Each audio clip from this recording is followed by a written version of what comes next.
kỵ không được ăn cùng với trứng gà, cấm ăn kẻo rước bệnh vào thân. Quý vị thân mến, trứng gà là một loại thực phẩm bổ dưỡng và tốt cho sức khỏe, được mệnh danh là thứ quả nhỏ mà có võ, thường xuyên xuất hiện trong bữa ăn của mọi gia đình người Việt. Một trong những lý do khiến món trứng được ưa chuộng là bởi chúng có thể dễ dàng chế biến theo nhiều cách khác nhau như rán, trưng, luộc, xào hay là nấu canh cũng đều cho hương vị thơm ngon hấp dẫn. Tuy nhiên, theo các chuyên gia dinh dưỡng, có một số loại thực phẩm tọa kỵ tuyệt đối không được kết hợp cùng với trứng kẻo gây ngộ độc, tiêu chảy, thậm chí là đe dọa đến tính mạng. Xin mời quý vị cùng theo dõi để không phạm phải sai lầm đáng tiếc gây ảnh hưởng đến sức khỏe của bản thân và gia đình. Chia sẻ về vấn đề này, lương y Nguyễn Anh Đào, bác sĩ Viện Y học cổ truyền Quân đội cho hay, tỏi khi kết hợp với trứng sẽ gây ra tình trạng khó tiêu, đầy bụng, nôn mửa và tiêu chảy. Nếu như bệnh nhân ăn vào đúng lúc bị đói thì có thể gây kích ứng viêm loét dạ dày. Tính nóng của tỏi gây rối loạn tiêu hóa. Khi ta phi lên hoặc chiên xào, trộn trong các món ăn với trứng như trứng rán hay trứng trưng sẽ bị cháy xém, tạo nên độc tố gây bệnh cho cơ thể. Ngoài tỏi ra còn có một số loại thực phẩm khác cũng cấm kỵ không được nấu cùng với trứng như sau. Thứ 8. Không cho muối gia vị khi làm món trứng ốp la. Trứng ốp la chắc hẳn là bữa ăn nhanh gọn và tiện lợi của rất nhiều người. Tuy nhiên khi bạn chế biến món này, đừng nêm nếm thêm bất kỳ loại muối hay gia vị nào. Hãy đập trứng và chiên như bình thường, đến khi chín và vớt ra thì có thể rắc một vài hột muối hoặc một chút nước mắm lên trên. Cách làm này sẽ đảm bảo trứng không bị mất chất, lại giữ được hương vị đậm đà thơm ngon. Nếu bạn muốn trứng ốp mềm và béo ngậy, có thể dưới vào đó một chút nước đun sôi để nguội. Chỉ cần ốp trong khoảng 3 phút là vừa chín tới. Không nên nấu quá lâu, sẽ khiến trứng bị cháy và mất đi lượng chất dinh dưỡng cần thiết cho cơ thể. Thứ 7. Không ăn trứng gà khi đang uống thuốc giảm đau. Một sai lầm nữa mà nhiều người thường mắc phải đó chính là ăn trứng gà khi đang uống các loại thuốc chống sưng viêm hoặc thuốc giảm đau. Trong trứng gà rất giàu đạm mà các tổn thương trong cơ thể lại liên quan mật thiết đến chất đạm. Vậy nên khi bạn xuất hiện tình trạng viêm, hãy tránh tuyệt đối không ăn trứng gà để đảm bảo cho cơ thể được an toàn.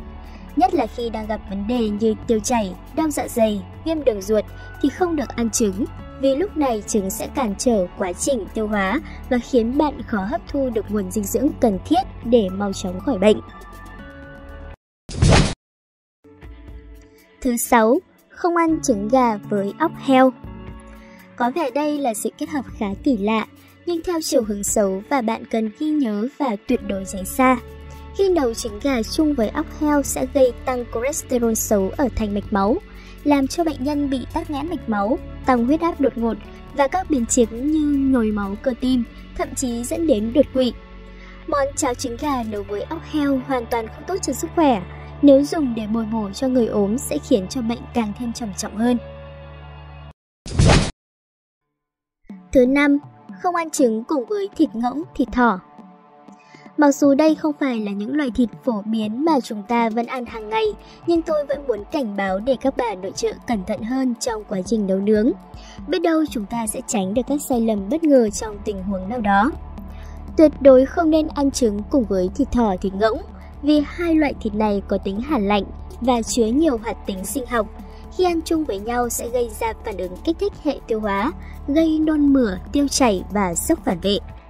Những người đang bị mệt mỏi, cảm lạnh mà ăn thịt thỏ, ngỗng cùng với trứng sẽ gây suy nhược cơ thể. Phụ nữ mang thai ăn món này cũng rất kỵ, ảnh hưởng đến em bé trong bụng, vì vậy cần tuyệt đối tránh.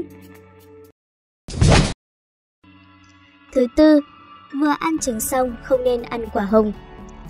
Bạn có biết rằng thói quen ăn trái cây tráng miệng ngay sau khi vừa ăn cơm vốn đã không tốt cho sức khỏe. Đặc biệt, ăn hồng sau khi ăn trứng có thể khiến ta bị ngộ độc thực phẩm và viêm dạ dày ruột cấp tính. Ngay sau khi ăn khoảng 1 đến 2 tiếng, bạn sẽ bị nôn mửa hoặc tiêu chảy. Để giảm thiểu tình trạng này, cần ngay lập tức uống một cốc nước gừng tươi ấm hoặc nước muối loãng ấm để bù nước và làm ấm cơ thể, đồng thời thúc đẩy nôn mửa cho chất độc ra ngoài.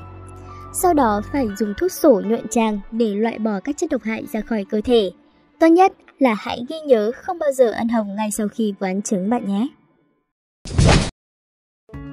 Thứ 3. Không uống nước chè sau khi ăn trứng hoặc ăn trứng nấu lá trà. Ông bà ta ngày xưa thường có thói quen uống nước chè sau khi ăn để tráng miệng. Hiện nay trong nhiều gia đình vẫn giữ thói quen này, nhưng là một sai lầm gây hại cho sức khỏe nếu bạn uống nước chè ngay sau khi ăn trứng. Trong nước chè đặc có chứa nhiều axit tannic, khi chất này kết hợp cùng protein có trong trứng sẽ làm chậm hoạt động của đường ruột, gây tình trạng táo bón và tích lũy các độc tố có hại trong cơ thể. Ngoài ra ở một số vùng dân tộc hay có món trứng nấu hoặc chiên với lá trà. Món này có hương vị thơm ngon, được chiên cháy cạnh vàng ruộm. Nhưng phần cạnh bị cháy này có thể hình thành chất hóa học gây ung thư và biến lòng trắng trứng thành dạng axit amin phân tử thấp. Trứng rất giàu sắt, khi kết hợp với lá trà sẽ tạo ra tác dụng phụ là kích ứng niêm mạc dạ dày, làm ảnh hưởng đến chức năng tiêu hóa, gây chướng bụng, đầy hơi. Thứ hai, thêm bột ngọt hoặc xì dầu khi chế biến trứng. Bạn có thường cho thêm một chút bột ngọt hoặc đường khi nấu trứng để món ăn thêm phần ngon miệng hay không?